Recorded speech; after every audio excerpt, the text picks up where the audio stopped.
Hello दोस्तों, आप सभी के साथ बात करेंगे यहाँ पर स्टॉक मार्केट के लेटेस्ट अपडेट के बारे में। दोस्तों यहाँ पर हम ऐसे 4 ब्रेकिंग न्यूज़ के बारे में बात करेंगे जो दोस्तों आपको यहाँ पर स्टॉक मार्केट पर इम्पैक्ट भी करते हुए नजर आएंगे और आने वाले समय में कितने दिनों तक स्टॉक मार्केट ऐसे ही परफॉर्म करेगा वो भी आपको समझ में आएगा। क्या हो रहा है यहाँ पर अभी देखेंगे। सिचुएशन यहाँ पर दोस्तों फ्लक्चुएटेड है, कभी यहाँ पर तेजी आ रही है, कभी यहाँ पर डाउन ट्रेंड हो रहा है।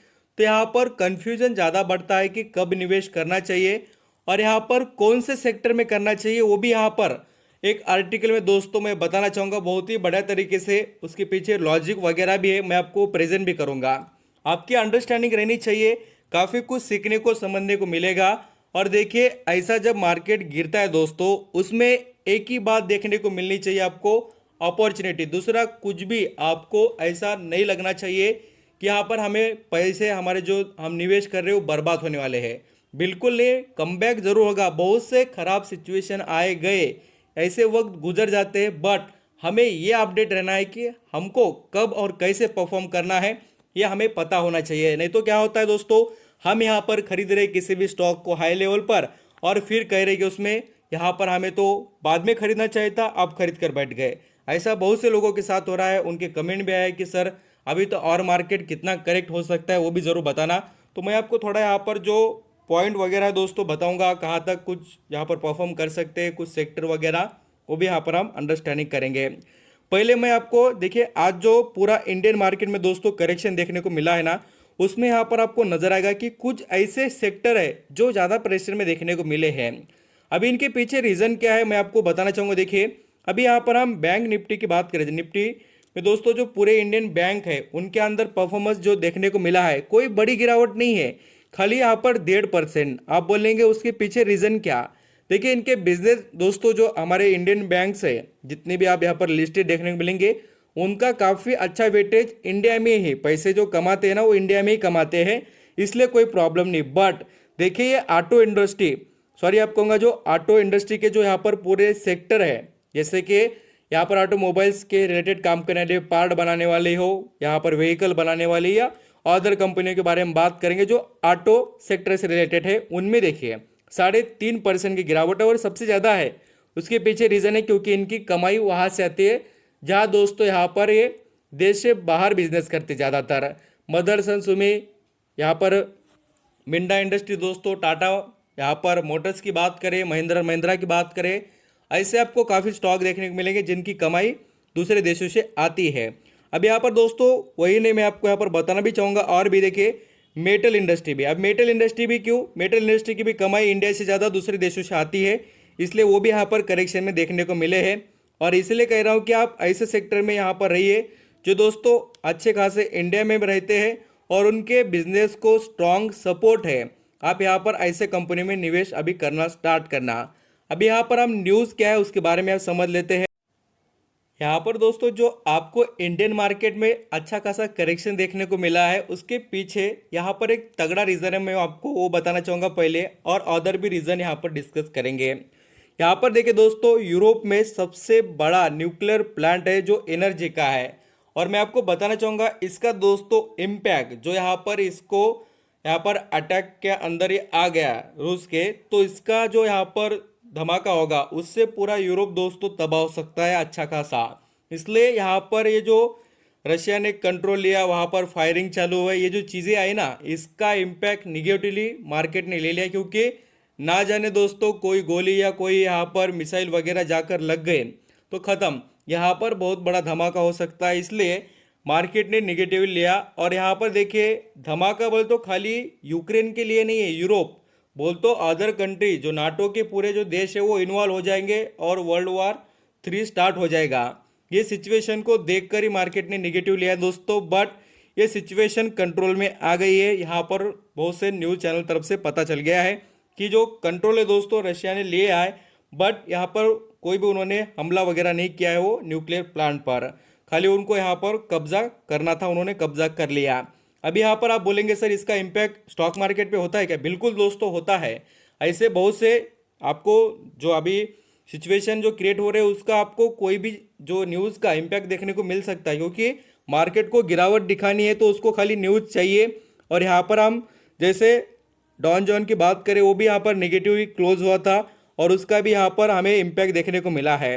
और देखिए यूक्रेन और जो रशिया का दोस्तों यहाँ पर जो वॉर की सिचुएशन चालू है, ये आने वाले समय में आपको थोड़ा यहाँ पर ज़्यादा यहाँ पर इम्पैक्ट करते हुए नजर आएगी, क्योंकि देखिए जो भी क्रूड ऑयल है, कमोडिटी जो दोस्तों है, उनके यहाँ पर प्राइजेस पर इम्पैक्ट ज़्यादा हो रहा है।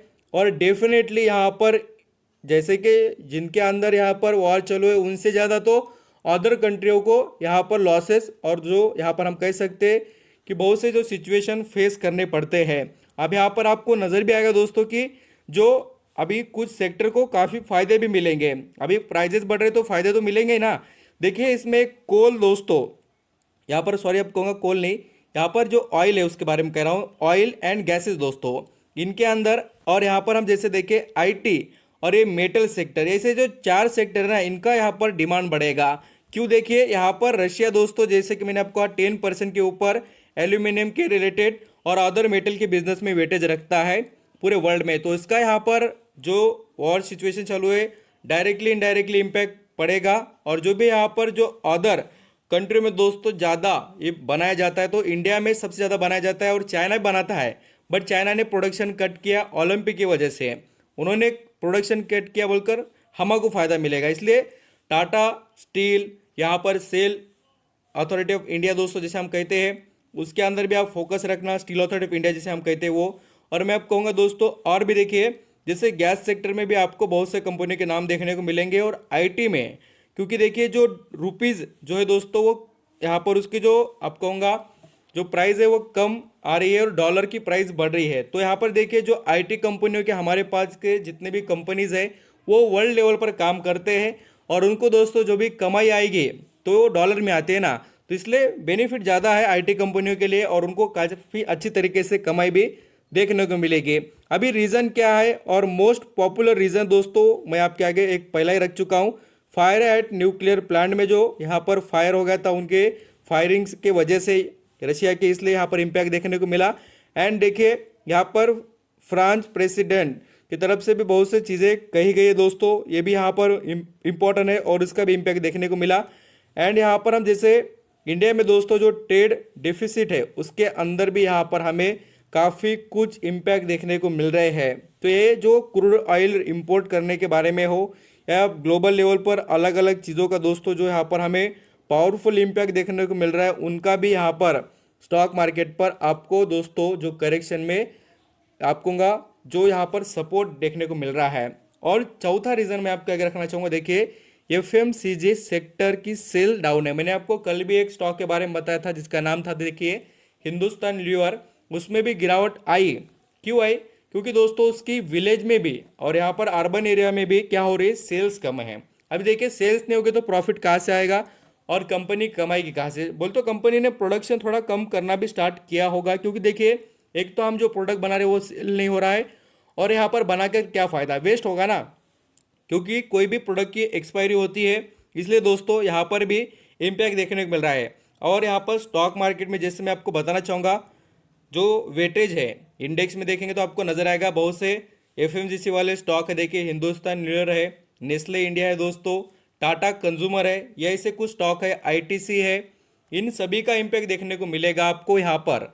तो इसलिए क्या होता है, वो जितने गिरेंगे ना उतना ही स्टॉक मार्केट, जैसे कि हम देख सकते हैं एनएसई बीएसई दोनों में भी आपको दोस्तों गिरावट देखने को मिलेगी जो भी यहाँ पर इंडेक्स के अंदर।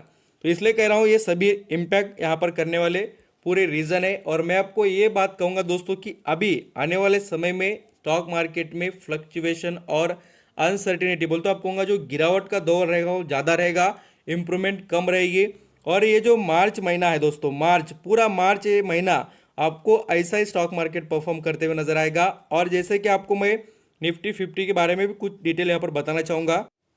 यहाँ पर दोस्तों आप देख सकते हैं निफ्टी 50 में गिरावट कितनी, खाली आज 1.5% की गिरावट। ज़्यादा जितनी रहेगी दोस्तों उतना ही न्यूज़ का पावर रहता है। और आप कहूँगा ये जो न्यूज़ है, जैसे मैंने आपको बताया कि न्यूक्लियर के बारे में ये जो चीज़ें हो रही थी उसके बारे में यहाँ पर क्या हो गया है, निगेटिवली मार्केट ने लिया। और यहाँ पर देखिए मार्केट 15,000 14,000 के बीच तक भी जा सकता है अगर ये सिचुएशन खराब और होते गई तो।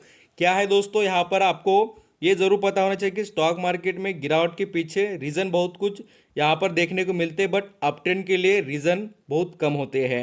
यहाँ पर आपको कहूँगा अभी स्टॉक मार्केट गिर रहा है तो आपको एक बात आपके माइंड में रखने की है, हो सके उतना अच्छे और क्वालिटी स्टॉक में इन्वॉल्व होना है, जिससे दोस्तों हमें फ़ायदे मिले आगे जाकर। मार्केट कम बैक करेगा, 101% करेगा, बट समय लेगा। Thank you so much.